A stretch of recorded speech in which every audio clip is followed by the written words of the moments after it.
So after we just got under the Route 90 or Century Bridge, uh, this is where it starts to get a bit smoother right after this next train bridge. From that point on, the water's deep enough, and you can get going pretty good if you were so inclined to do so. But I do hit bottom coming up. Uh, Hit bottom pretty good there. Um, sort of. Well, I know I have it playing in times 2, but if you watched it in normal time, you actually see I almost stop because I had to, like, I bottomed right out. I had to, like, lift up with my hips and sort of bounce or jump to get off the bottom here.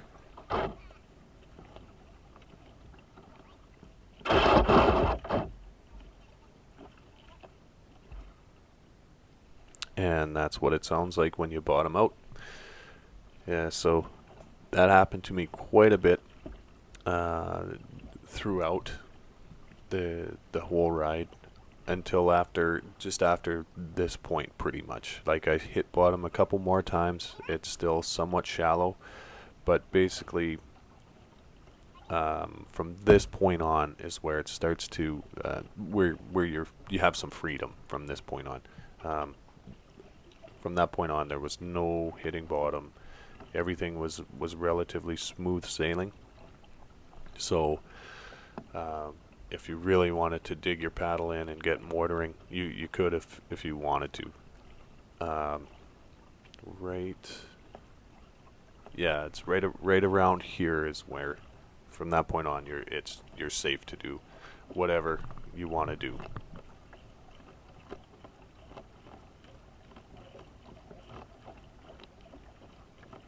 So I kind of struggled here because I'd never seen this before, uh, so I sort of wanted to enjoy it, enjoy the ride, but at the same time I knew I was making a video, so I wanted to. It was sort of like hurry up and wait. Was sort of my thinking. I tried to relax and enjoy as much of it as I could and just try and take it in. But I only had like an hour at a time, if that, with my little action camera. Pretty good little camera. It's just the battery life wasn't what I was hoping it would be. So kind of a fail, but at the same time, whatever. I got it for dirt cheap. I think it cost me $60 to $70 all in. So it was worth every penny.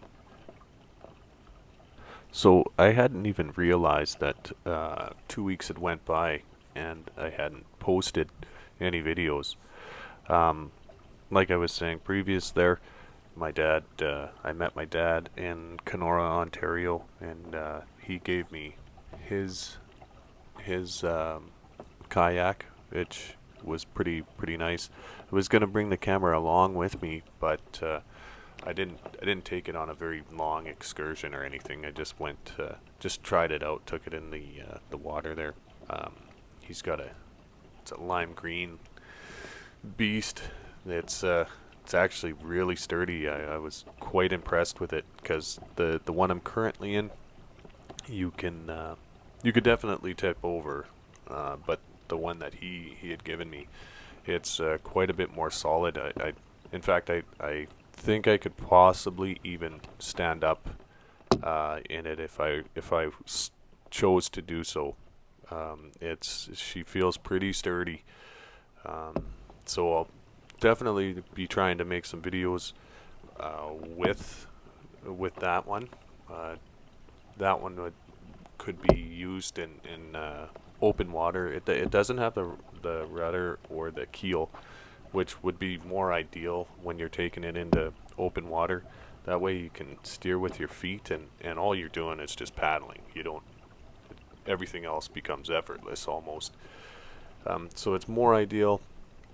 However, I'm I'm a brave kid. I'll it's either that or I'm stupid. Probably both. Uh, I'll take it into open water regardless, because I'm just crazy that way. So yeah, um, regardless, I didn't realize that so much time had passed and a lot happened in this 2 weeks. So I ended up buying a bicycle as well as started my new job. So I guess I just got too busy or whatever, or what I could just life in general, I guess, that I didn't realize that I didn't even post something. So that's definitely my bad, and I hope that I don't do that again. But here we are. So I do eventually want to do some biking trails. I take you around some of those, just to show you some of the local the local rides we have. I'd also like to do some hiking. Maybe eventually get into the White Shell, take the kayak there, take the bike there, and do some hiking. Like, the White Shell is a beautiful little area.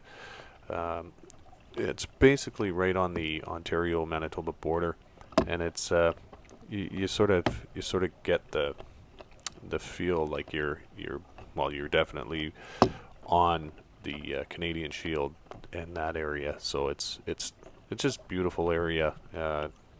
Love I love northwestern Ontario. I grew up there, obviously. I'd like to take you to my little town and make videos there, but we'll have to do one thing at a time here. We don't. With COVID, it's kind of made things challenging, but here's hoping. And I'm not gonna lie to you, I was really happy to see my dad after I guess it's been almost 2 years uh, because of COVID. So I was I was pretty relieved to see the old man. It was very good to see him. Very relieving, actually. I never know. Sometimes life happens, and sometimes it just passes you by, kind of thing. So it was good to see him. Good to connect with him and actually like give him a hug, that sort of thing. So yeah, just be sure to when you can and if you can, definitely see your parents or relatives.